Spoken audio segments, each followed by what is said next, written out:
بودم 19 سالانه پیداویستین سرکین خارنی لسر ولاتیان دهینه دابشکرین جلای حکومتی و لیدنها دا دگل قیران دارایی دا حولاتی گازنده جدم دابشکرنا کرستین خارنی و شوازی قربوی آوان همبری کجمکی پارایی دکن. فروشیار جی آماجه بگیرانی و زیده داخازی لسر همان کرستان ددن.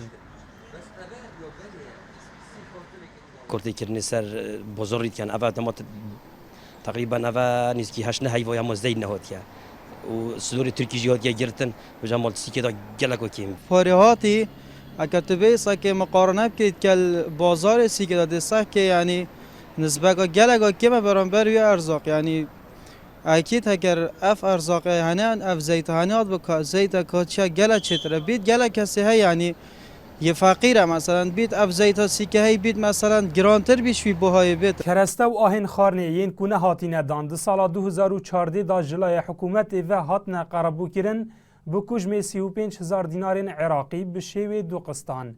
لیبو سال 2015 هند کرستین خارنی نهاتینه دان بیکو برانبر حولاتی بهینه قربو کرن. 2014 تقریبا یا درست بود. 2015 دیسا انده کرسته گیرو بین نهاتینه دابش کرن.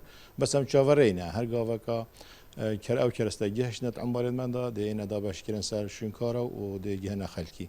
اگر جی نهاتن جی دیسا ده بیاره کام مگوتی برینی که وکی که بردام بین قربو کرن. بو ایکم جارده کرستین خارنی لسر حولاتیان دهاتنه دابش کرن.